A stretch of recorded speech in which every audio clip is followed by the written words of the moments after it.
Camerimage, everyone. It's Dan from Atlas Lens Co. with another, sometimes called Dan, but I call him Hajun. Hajun. What's cracking, Hajun? Doing good. Welcome back to LA. Thank You're you. home. Thank you. How you been? It's been good. Yeah, the trip was cool. For those who don't know, Hajun went on a European vacation.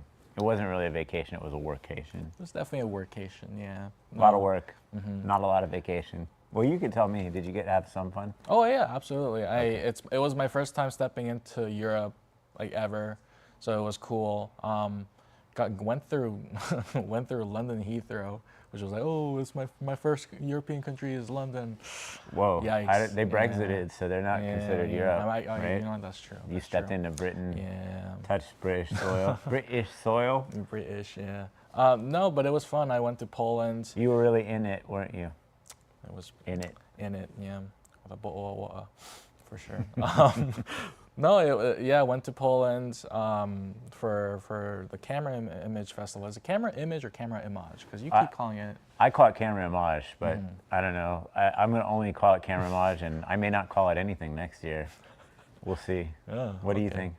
Yeah, they definitely. It was an awkward. They stepped in it. It was an awkward vibe for sure, and at the festival, because of the weird controversies and stuff. But I mean, I don't know how much you want to get into that, but We can talk about it. yeah. I think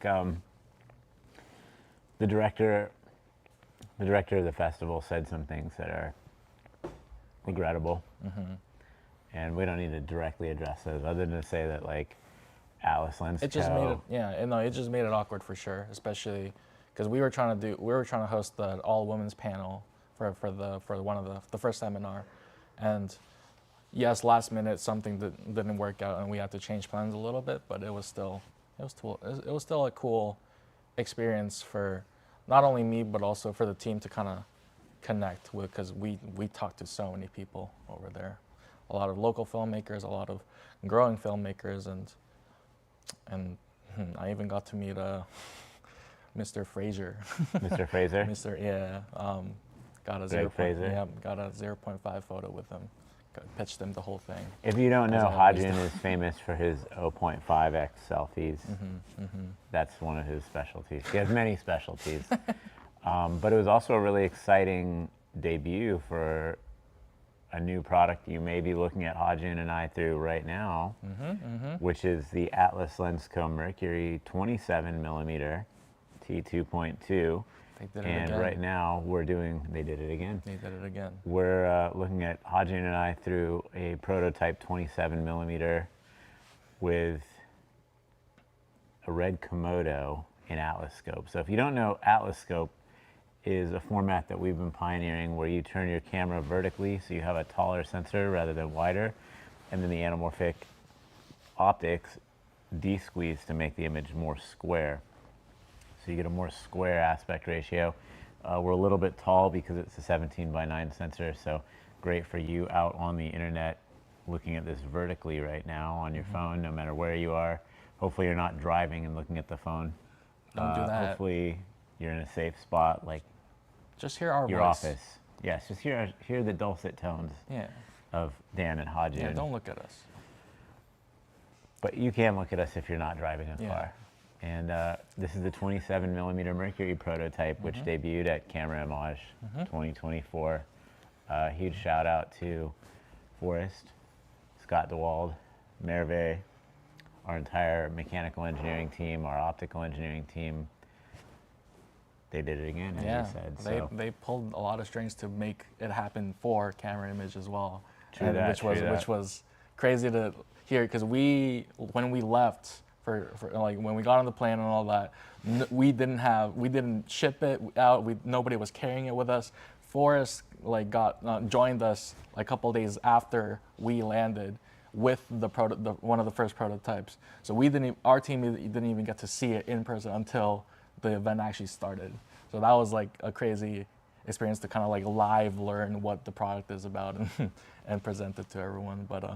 But yeah, huge shout out. We actually prototyped an optic here in Glendale in our building So normally we mass produce the optics, and we're not turning an optic on our own CNC machine here in house, but in order to meet the deadline of getting it to the show, we actually turned a custom optic that was the last missing piece of the puzzle to make a working 27, and you're seeing us through that prototype now. So welcome. We're gonna quiz Hajun about what Poland was like, what he learned in Poland and in greater Europe in general.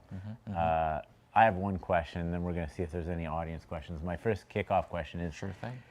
what was your favorite food on your trip? Did you get to enjoy some delicious foods? And if you can't narrow it down to one, I'll take 3. Oh no, I mean, I got to enjoy so much food. It's just a matter of I don't remember their names because they're in a different language, and I don't, but I can describe them. I mean, one of the classics is the Polish dumplings. I don't Pierogi? know. The pierogi, yes. Pierogi. Those are, I had them for the first time there. A lot of my friends who have family ties with Poland also recommended for certain flavors and all that, and I tried them, and it was just great. And that's I feel, but at the same time, I feel like from what I heard, like learned, it's kind of the classic choice when you visit Poland. So, I mean, it's kind of like the default answer. But the second favorite for sure, I tried.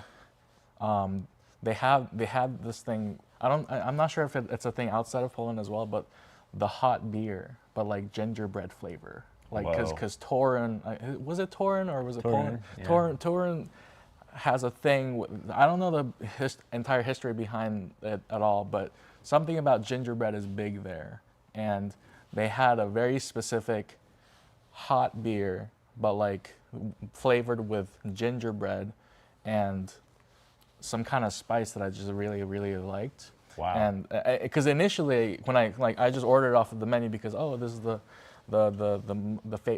favorite choice, and I tried when I first tried it, I didn't actually really like it that much, but then I kept going, and it definitely caught my and you were attention. In it. I was in it for sure. So that's like ginger beer, but like not. It's alcoholic ginger beer, right? It is, Yeah. but it's like But hot. it's cold there, right? Yeah, it's always outside. It's cold. That's why you're gonna want a hot beer, right? True, but at the same time, it was one of those beers, at least from my experience, it just kind of. Are you an IPA drinker? Do we have I don't know where chat. Do we have an IPA drinker on the pod right now? But hey, listen. I like to have fun, but I think this specific beer didn't really take me that direction, but more towards calming myself down, especially after like a long day and all that. Because I feel like alcohol usually, yes, loosens me up, but not necessarily like calms me down to like, you know, like I don't know, like heal, I guess. But Healing this is one, important. but I think this one was one of it. It kind of felt like tea, or like taste like it like made me feel like it was like tea. More Sounds like, healthy. Yeah, it was like a healing. It was a experience. vibe? Yeah, it was a Pure good vibe. vibes with Hajun in Poland. I mean, sounds like I might have to go next year. If Hajun's having this much fun and enjoying hot ginger beer, I mean, kind of got me sold. I was skeptical, but now I'm kind of encouraged. No, in a positive way. Because whenever I travel in general, because I love traveling in general, like, and just not only trying out like the touristy stuff, but also I just sometimes like to pretend to be a local, or at least try to, and explore what's just available, like when you just walk down the street and just pick a random restaurant and like just vibe, just vibe, yeah, that was one of those experiences where I was like, wow, this is like completely different from what I experienced for like, and for context, I used to live in South America most of my life in the Asia area. So like it was a completely different vibe that I got to experience that I would, absolutely. So when you're playing Street Fighter, do you choose Blanca? Because he lives in Brazil, and that's South America. I'm trying to remember what character I actually. That's the green guy with the orange hair. He's a beast, man. Probably. I mean, that's sounds familiar. Yeah, I usually pick Ken. Very cool. Ryu or Ken? I wasn't really much of a Street Fighter, but more. Oh, you're missing out, bro. No, I mean, yeah, I guess I am. It's never too late to join the Street Fighter Championship. The one that's shaking his head. This is a very embarrassing moment for me, I guess. Oh man, fake gamer. I mean, it's different gaming. Like I don't even know like League of Legends or any of those things. No, I just me heard neither. these things and Me neither. As miss me with that. I also could a just- fake Korean, I don't know much about League of Legends. Oh shoot! Yeah.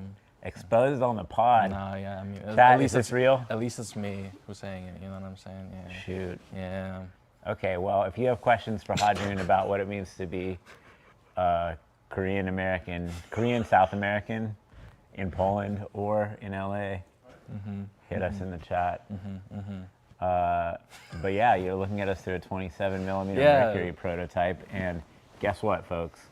We are having a Wednesday tomorrow. Are you getting ready for Thanksgiving? Are you stoked? Oh yeah. I'm stoked. I love Thanksgiving. It's one of my favorite holidays.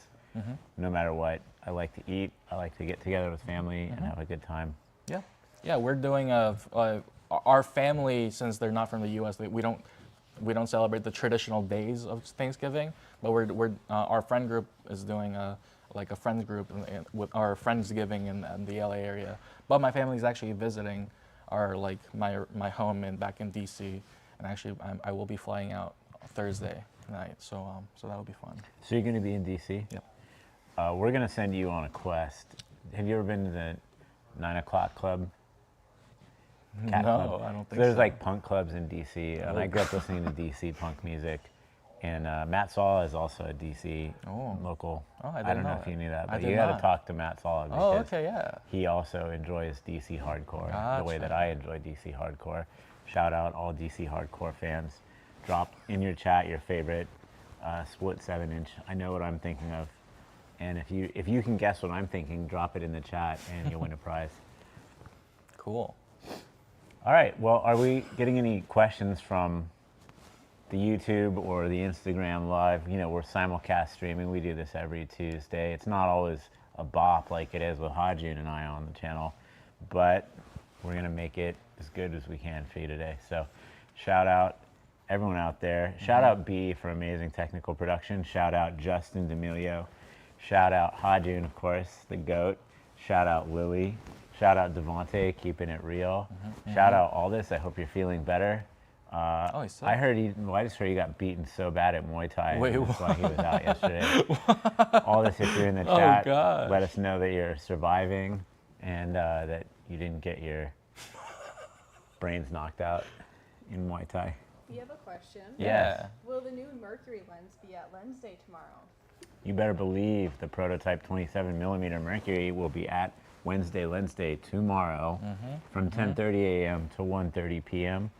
A little pre-Thanksgiving, Atlas Thanksgiving to you, and we hope to see you. Don't be a turkey. Stop through, get a free coffee, check out the 27. Yeah. Ask us plenty of questions. We're here for you. Because we're in the Atlas scope right now, so I feel like when it's in the proper orientation with the whole like 266 deliverable and all that, it's kind of crazy what kind of coverage this lens gets, and I wanted to test further, especially with the Fujifilm GFX, the medium format camera.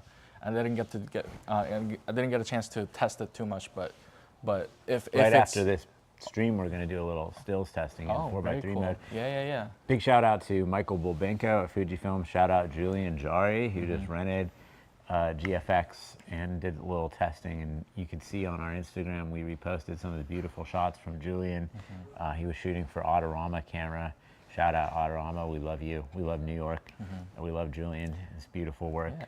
Because if it's consistent to the other Mercury series, like I have a long time ago, I did like my own test, like with taking photos with the GFX with some couple of Mercuries, and this one photo I took of the Griffith Observatory with the 72 millimeter, I used as like a primary example because so many people at Camerimage asked about does it cover the medium format of the GFX, and also I forget the cinema camera that Fujifilm recently announced. Yeah, there's a couple new around 65 millimeter format cameras that are coming out in the digital realm. So there's the Fujifilm Eterna, which we don't know all the specs on, but we're really excited to find out. And I heard that not this Wednesday, tomorrow, but the following Wednesday, there's going to be a Fujifilm event, open house at the ASC Clubhouse. Oh, It's wow. open to the public after Wednesday. So if you're looking for something to do Wednesday, December 3rd, 4th? 4th. Thank you. Wednesday, December 4th, which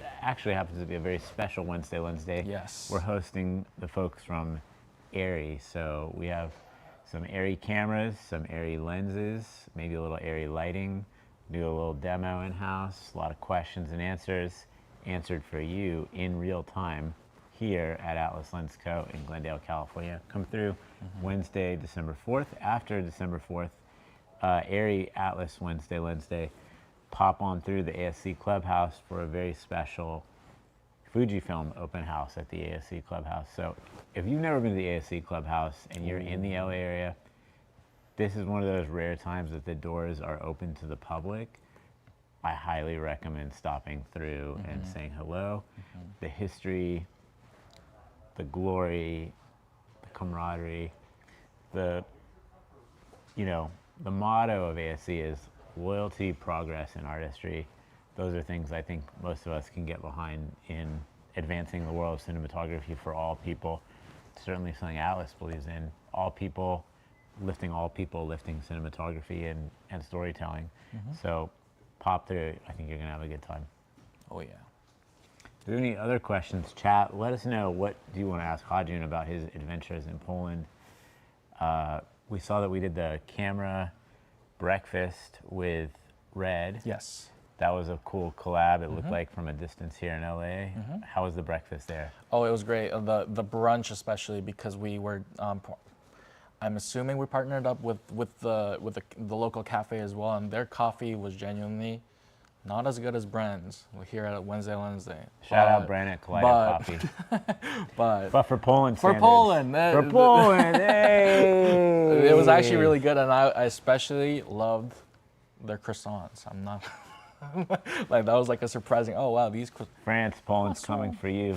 Watch out.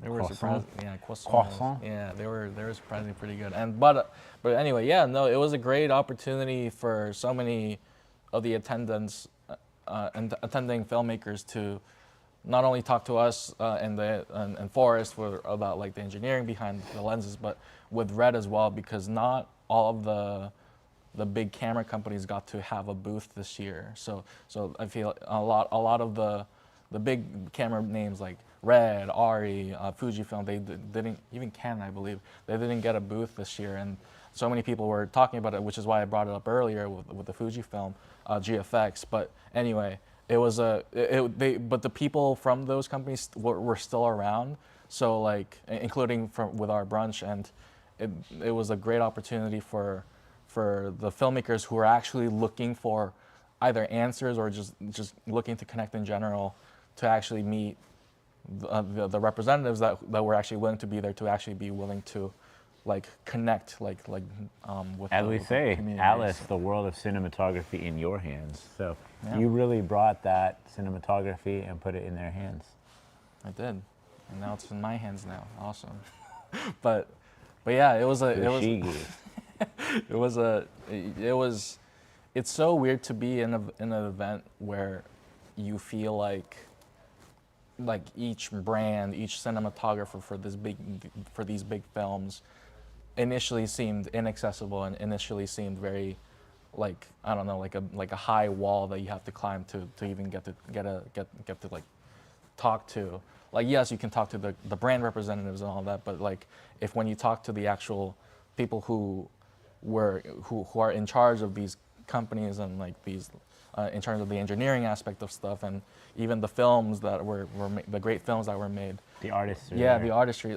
It's so cool to have not only this event, but just all these types of events to actually get an opportunity to talk to. And for me, this event was the biggest one, at least in my experience, because it was a gathering of the European filmmaking community, which I'm not super familiar with, and it seemed like a lot of growing filmmakers use that opportunity to connect with the world, not just the EU, but like the world of cinematography. So like it was cool to like firsthand experience that, and it was also very cool for me to like kind of represent the brand, you know, and like it definitely felt weird at times where it's like, am I like, I don't know, sometimes I'm like man, I don't know if I have like the experience to be, well, you know, for worth doing something like this or something. But at the same time, I Don't think, doubt yourself. No, I There's a reason that you've been put into this opportunity, because you're not someone who sits idly by. When you're given opportunity, you go all in. oh no, That's one of the things I love about working with Hajun. Oh. Hajun works really closely with me, so we work very close in tandem, and you've been entrusted with this opportunity. Oh. That's why you're able to take it there, because not only do you have an open mind and open heart, but you also have the energy, the drive, the tenacity, and the follow through. So you're not someone who's just going to go, oh, I forgot to do that, and you're like, No, it's okay, we all forget things. No, sometimes, I but appreciate it. I forgot to do this, and then like I just gave up, and then I didn't get back to you. If you forget something, you'll say, hey, you know what, I forgot that. I'm going to find a solution. We're going to work through it together. And that's what it's all about. Nobody's perfect. No, yeah, except you. You're no, I pretty good. appreciate it. I didn't intend to make it sound like I'm doubting myself. It was just more when I'm talking to these, even the growing filmmakers, I feel like they have, They grown. I feel like some, especially the ones who are currently attending these big film schools of Europe, like from Berlin and like all these different like countries, and I'm like talking to them as if I like, I don't know, like know what they should like like go towards or something, because like a lot of it was also not necessarily specific about the products, but also like like how was my experience in the industry, and how like kind of like talking about how different it is in North America versus Europe and all that. But I mean, I definitely tried my best, but at times I definitely felt like, wow, like I'm actually doing this. This is crazy. So like it was one of those realization Coming to that, moments. what would you say are some of the key takeaways? Like if you were to like pin it down to just like 2 or 3 key points, what are some of your key takeaways of the differences between being sort of an entry level or developing filmmaker from America versus being sort of a developing, growing filmmaker in Europe, based on what you saw and heard from people? I think it was based on the people that I talked to. It was a lot of them talked about like when asking about the product, for example, like a lot of them were asking about like the characteristics and like not necessarily like the technical details, but more like the reason why we chose certain looks and the reason why certain like other filmmakers like this like potentially decide to like try to choose our lenses for their looks and all that. And it seemed to be a lot more like vision driven and or I guess like, I don't know, like more like feeling driven. I guess it's hard to describe compared to from what I've been experiencing here locally in North America, where it seemed to be a lot more technical heavy, where a lot of people care about the technical details, which I feel like a lot of people should, but I definitely noticed the difference of like not a lot of people like cared about, oh, what's the image coverage precisely, or like, oh, what's like the like why did you choose this specific D-squeeze ratio? It was more about, oh, so you're telling me the Mercury, even though Mercury's oval shape is less pronounced than something like an Orion. That's interesting. It wasn't necessarily like why, but like it's just them trying to understand like each specific characteristics of the different products, and that was interesting for me to like I guess like Interact with. observe, yeah. Mm-hmm. So but yeah, so stuff like that. Can't really think of much else other than like seeing like old friends. Like I got to meet Morty again. Oh, from nice! Morty Shout out Films. Morty. I got to meet Tony a little bit. The cinematographer I met back at the ASC. He seemed to be doing pretty good. And getting to meet them in the context of this is like where they're from and them, but also like them like being there for the films to like interact with the filmmakers was also like inspiring. And I feel like that was one of the things I wish I did more of. I didn't get to watch too many films over there, or attend like any that many screening stuff. Me being the technical person I am, I attended one seminar which was about the the creating the look one, where it was this group of developers from France making a plugin for DaVinci, where where this plugin develops a very specific workflow for making looks. I forget the details of why exactly it's different from just making a LUT or like just doing the color grading process of DaVinci, but it seemed more math driven, which was actually fascinating to hear about too. And algorithm, not algorithm, what is it called? The math, equation based, I guess. Yeah. So that was cool too to hear about. But I wish I learned about the artist stuff too. Did anyone in Europe give you the nickname Ranch? Ranch. Because you be dressing. Look at the drip. This boy's got an Atlas lens coat jacket. They call me the vinaigrette. Because you be saucy. Yes. Damn, my boy's got drip. Fallout, he's got a Fallout blue Vault-Tec Atlas jacket. What do you all think of this prototype? Pretty sick. I really like light blue. That's one of my favorite colors, which is why I kept this. So, call him Mr. Blue Sky. All right, chat. I'm getting pretty ready for the next. What the hell? Next meeting. Ask us questions.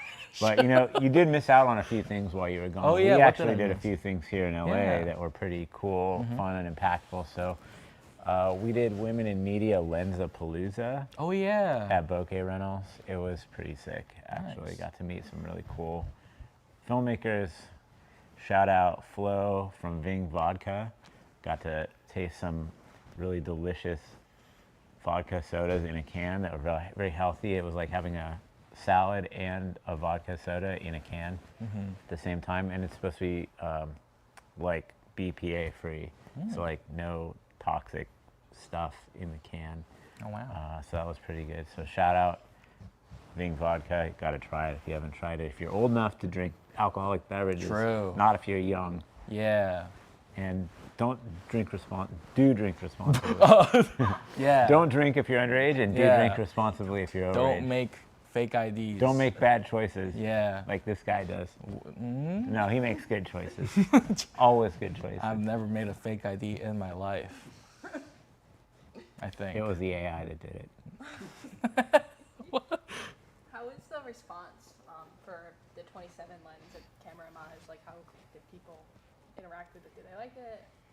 Oh, they absolutely. So a lot of the people were there when we were talking about as the event progressed, we were teasing about, oh, we're going to announce some cool stuff at the engineering seminar and all that stuff, and one of the things was obviously the 27 millimeter, and it was such when it was like first revealed, a lot of the people like constantly were asking like, where is this prototype? We want to see it, because initially we only had it for the brunch, the red brunch, and that's a good way to get people to get brunch. So we kind of use that to, hey, if you go to the brunch like tomorrow, we're gonna have it. Forrest and Scott are gonna be there. So if you have engineering questions really about the specific focal length, you can absolutely do so.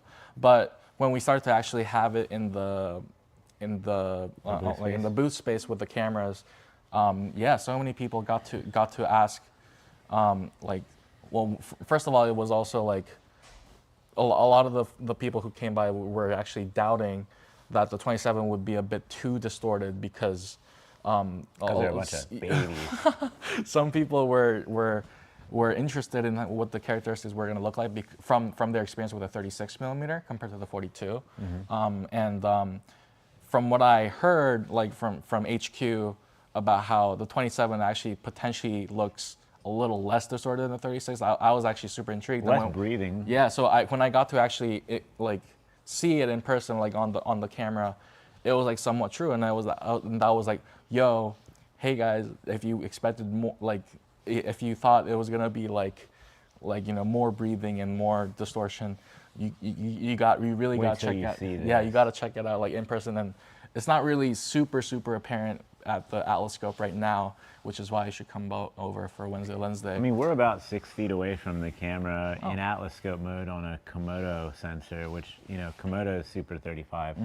So you can think of this as like a vertical 27 mil in, you know, a near 1:1 aspect ratio. It's pretty Yeah. No, but basically, Pretty yeah, nice. basically people like were super impressed at the 27, and especially looking at the new design in the front for the first time too, compared to all the other Mercuries with a standard like square-ish opening. I think the new 27 millimeter has a very, very attractive Well, it's look. necessitated by the optical design, but it is indeed a very attractive lens, very nicely productized and beautiful. Yeah. Can't wait for you all to see it. Looks great on Super 35 film, Super 35 digital, and full frame, and beyond. And Whatever that beyond. might mean to you. Let's see. Let's find out. We have a question from the chat. We have a chat question Yeah, coming some- in, being relayed to us by Lily. So Yeah. stand by. Someone's wondering if you guys could do a master class in a French-speaking city like Quebec. Ooh, master class in a master- French-speaking city like Quebec. Master class. Interesting. Tell us more. What do you want in a master class? That's What, actually what would you like to see in a master class? And parlez-vous français? That's actually a fascinating. That's actually a fascinating question because a lot of the student filmmakers from Camerimage also asked for like potential workshop opportunities with schools because a lot of the school professors and gear management faculty members also attended and got a chance to ask around all the different gear companies, and one of the key questions was literally, is there any workshop opportunities to share any like knowledge? So that might be an interesting. Well, fun fact, we live stream every Tuesday, but we also can do live streams direct to a school. So Yes. if you have French translators and you want to have us do an English language presentation and translate it to French in real time, or use AI to translate it, bold suggestion, but it Yeah, with works the really live well. subtitles. Works Yeah. good. We would love to do something like that live over the internet.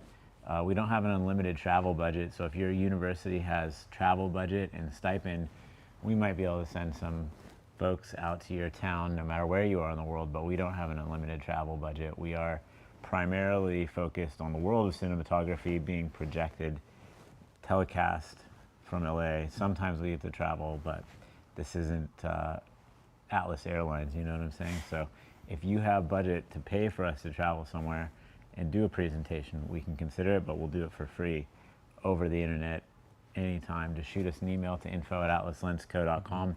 We actually do live demos. Not a lot of people take us up on this, but we can actually let you directly remote direct a session where we have lighting, we have any camera you could possibly think of, and you can direct us over Zoom or over Google Meets, and we'll record directly into the camera's native media format and then upload dailies to you that you can then edit and view directly yourself and color correct, do whatever you want with. Yeah. So take us up on that, you know, shoot us an email, schedule it. We do all kinds of master classes and demonstrations.